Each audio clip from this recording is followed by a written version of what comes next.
بسم اللہ الرحمن الرحیم۔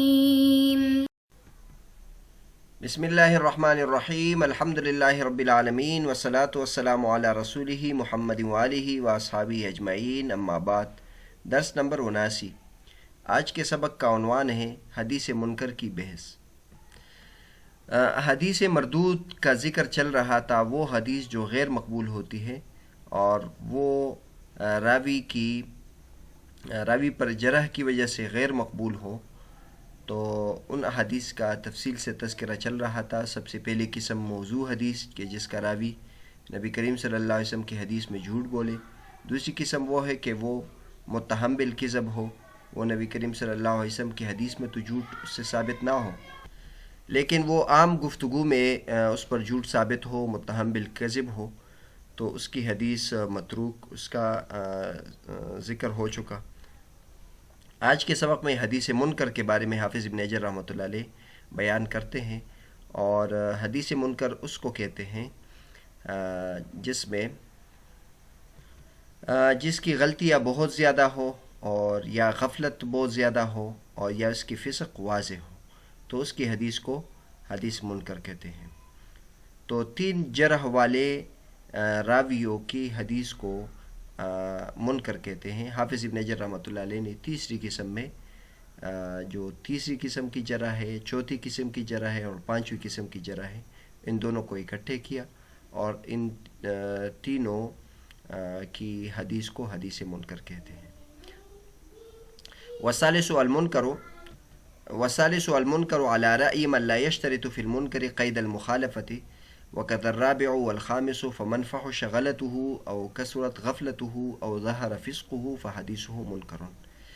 تیسری قسم منکر ہے ان علماء کرام کے رائے کے مطابق جو منکر میں مخالفت کی قید کی شرط نہیں لگاتے، اور اسی طرح تیسری قسم اور اسی طرح چوتھی قسم اور 5ویں قسم، یہ ان سب کو منکر کہتے ہیں۔ لہٰذا جس کی غلطی بہت زیادہ ہو، یہ تیسری قسم ہے، اور چوتھی قسم غفلت بہت زیادہ ہے، اور 5ویں قسم فسق واضح ہو، تو ان کی حدیث کو منکر کہتے ہیں۔ یہاں آپ کو یاد ہوگا حدیث منکر جو ہے اس کی تفصیل پیچھے گزر چکی تھی، جب ہم شاذ کی بحث کر رہے تھے، تو شاذ کی تعریف ہم نے یہ کی تھی کہ جس میں ثقہ راوی اوثق کی مخالفت کرے۔ وہاں ہم نے یہ بحث کی تھی کہ اگر راوی ضعیف ہو اور اس کے بعد وہ مخالفت کرے تو اس کی روایت کو منکر کہتے ہیں۔ تو منکر میں شاذ کی بنسبت زیادہ ضعف ہوتا ہے۔ تو اس بیس کا پیچھے تفصیل سے تذکرہ کیا تھا ہم نے۔ درس نمبر 56 میں اس سے متعلق تفصیل ذکر کی تھی، لیکن اصول حدیث کے بعض مباحث ایسے ہیں جو کئی مرتبہ اس کا تذکرہ آتا ہے، ایک مرتبہ ایک پہلو سے آتا ہے، دوسری مرتبہ دوسرے پہلو سے آتا ہے۔ تو آج حدیث منکر کے بارے میں بحث کریں گے، لیکن ایک دوسرے پہلو سے، اور وہ یہ ہے کہ ایک حدیث راوی پر جرح کی وجہ سے وہ غیر مقبول ہو، تو منکر حدیث وہاں بھی آتی ہے۔ اور ایک وہ حدیث کہ جس میں ثقہ راوی یا راوی دوسری کی مخالفت کرتا ہے، جب یہ صحیح حدیث میں، مقبول حدیث میں اس کی بحث آتی ہے کہ وہ شاذ نہ ہو، تو وہاں بھی اس کی بحث منکر حدیث کی بحث آتی ہے۔ اسی وجہ سے نیچے نور الدین ترسا فرماتے ہیں ھذا مسلک جدید فی استعمال مصطلح منکر غیر السابق، فللمنکر استعمالان، الاول السابق وهو ما رواه الضعیف مخالفا لمن هو اقوى منه، والثاني المنکر ما تفرد به راویہ خالف او لم يخالف ولو كان ثقة، وعليه كثير من المتقدمين فتنبه لذلك۔ نور الدین درسا فرماتے کہ یہ حافظ ابن حجر رحمۃ اللہ علیہ کا نیا مسلک ہے کہ وہ منکر کا استعمال اس پر کرتے ہیں جو پہلے گزر چکا ہے اس کے علاوہ ہے یہ۔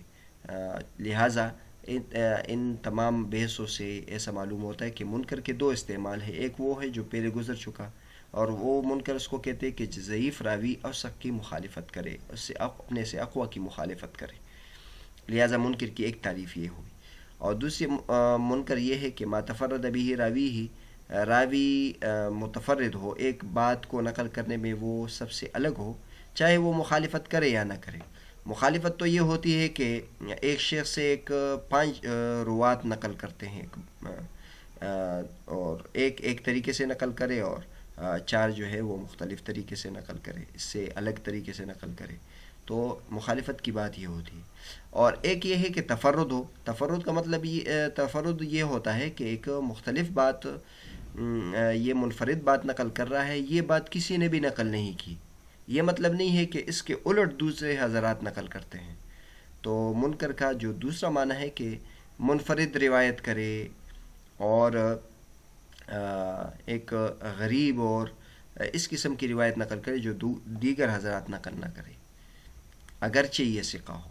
تو پہلے جو بات تھی تو اس میں یہ کہ ضعیف اقویٰ کی مخالفت کرے، اور دوسری میں مخالفت کی کو بنیاد نہیں بنایا ہے، اور نہ یہ بنیاد بنایا ہے کہ وہ ضعیف ہو، بلکہ تفرد کو بنیاد بنایا ہے۔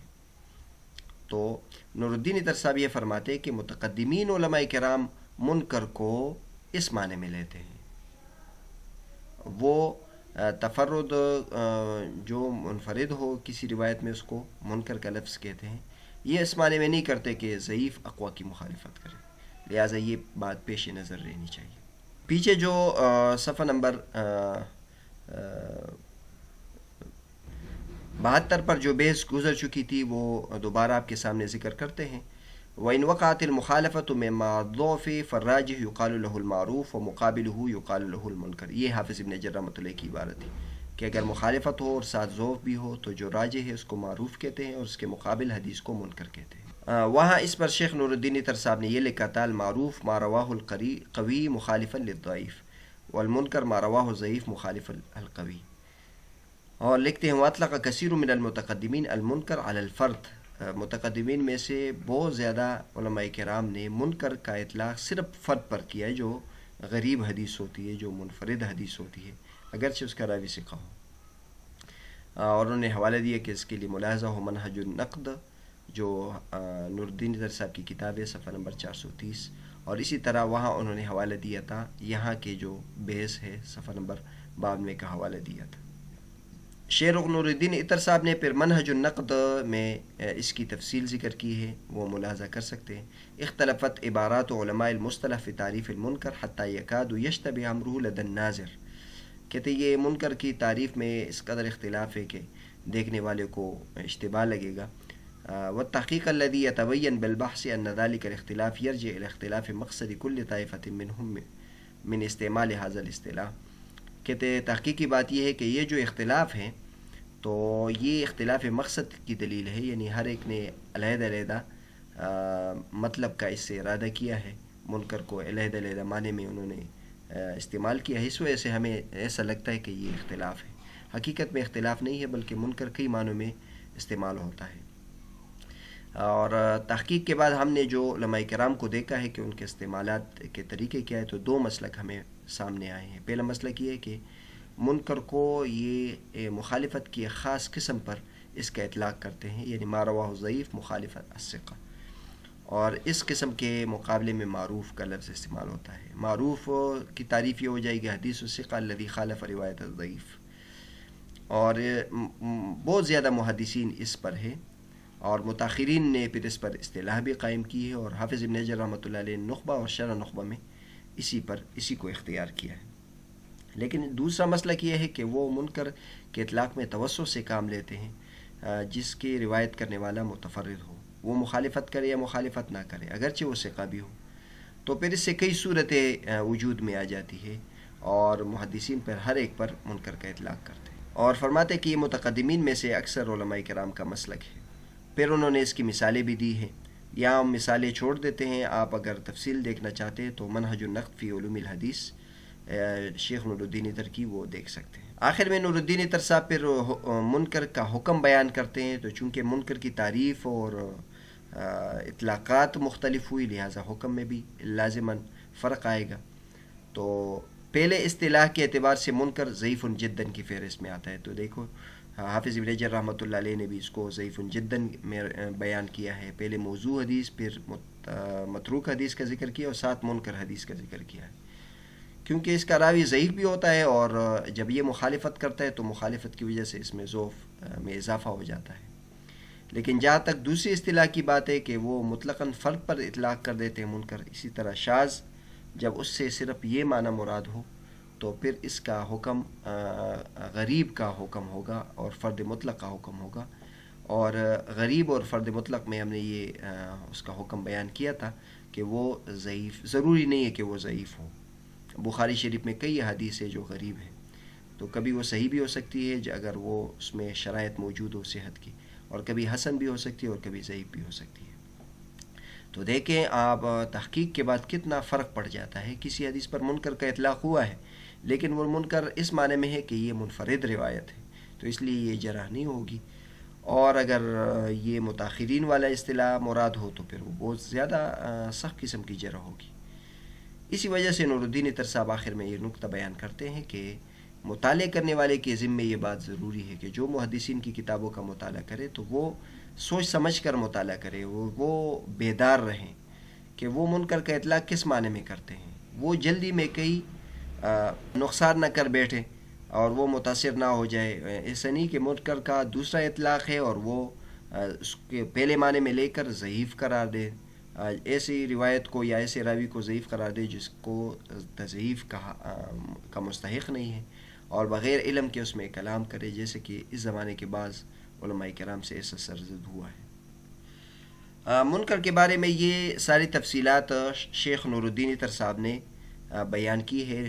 نخبہ کے حاشیے میں بھی اس کی طرف اشارات کیے ہیں، اور پھر منہج النقد میں تفصیل سے اس کا تذکرہ کیا ہے. اور ان کے شاگرد علی نائف بقائی نے تسہیل علوم الحدیث میں بھی تھوڑا سا اس کو اور خوبصورت بنایا ہے. ان کی کتاب کو ملاحظہ کیا جا سکتا ہے، البتہ اس سے ہم نے ایک خلاصہ یہ نقل کیا ہے کہ وہ کہتے ہیں کہ جو منکر کے جتنے بھی اطلاقات ہیں وہ اگر ہم جمع کرنا چاہیں تو اس کی 4 صورتیں بنتی ہیں. ایک منکر کا اطلاق صرف تفرد راوی پر ہوتا ہے. بعض مرتبہ راوی کا منکر کا اطلاق صرف تفرد راوی پر ہوتا ہے، راوی کا کسی چیز میں متفرد ہونا. تو ظاہر ہے راوی کا کسی چیز میں متفرد ہونا یہ ضعف کی دلیل نہیں ہے. غریب حدیث میں ہم یہ تفصیل سے بیان کرتے ہیں کہ اگر کوئی راوی ثقہ ہے، وہ ایک بات کو نقل کرنے میں اکیلے ہیں تو یہ جرح کی علامت نہیں ہے. منکر کا دوسرا اطلاق ہے تفرد الراوی ضعیف، ضعیف راوی کا تفرد. تو ضعیف راوی کا تفرد یہ بھی یعنی اگرچہ تھوڑا سا اس میں مسئلہ ہے، لیکن بنیادی طور پر اس میں تفرد میں کوئی مسئلہ نہیں ہے، البتہ اس کے ضعیف ہونے میں مسئلہ ہے، اور جس کی وجہ سے اس کے تفرد پر تھوڑا سا اثر پڑے گا. لیکن بہرحال علماء کرام اس کا اس معنی میں بھی اطلاق کرتے ہیں کہ راوی متفرد ہو اور وہ ضعیف ہو. یہ دوسرا اطلاق ہے. تیسرا اطلاق یہ ہے کہ راوی کا ثقہ راویوں کی مخالفت کرنا، جو ہم شاذ میں بیان کرتے ہیں. شاذ راوی ہوتا ہے وہ ثقہ راوی کی مخالفت کرتا ہے اگرچہ وہ خود ثقہ ہو. تو تیسرے جو اطلاق ہے اس میں بنیاد بنایا گیا ہے مخالفت للثقات. اس میں یہ ضروری نہیں کہ وہ خود ثقہ ہے یا غیر ثقہ ہے، اس کی بحث نہیں ہے. چوتھا جو اطلاق ہے وہ یہ ہے کہ ضعیف ہے خود اور وہ ثقہ راوی کی مخالفت کرتا ہے.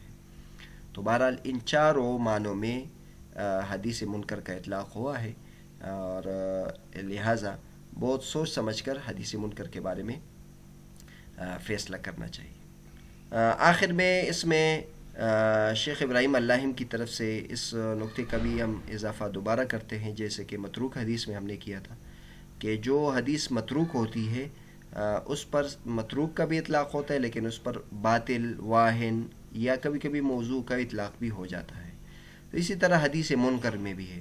حدیث منکر میں چونکہ ضعف شدید ہوتی ہے، اگر یہ مؤخر اصطلاح مراد لے جو زیر بحث اصطلاح ہے اس کے پیش نظر، تو اس میں جو ضعف ہوتی ہے وہ ضعف زیادہ ہوتی ہے، لہٰذا اس پر منکر کا اطلاق بھی ہوتا ہے، باطل کا اطلاق بھی ہوتا ہے، واہن کا اطلاق بھی ہوتا ہے، اور کبھی کبھی اس قسم کی حدیث پر موضوع کا اطلاق بھی ہو جاتا ہے. کیونکہ ضعف شدید ہوتی ہے تو ضعف شدید ہونے کی وجہ سے یہ باطل کی طرف قریب ہو جاتا ہے، تو اس لیے کبھی کبھی موضوع کا اطلاق بھی ہو جاتا ہے. تو یہ بھی ذہن میں رہنا چاہیے.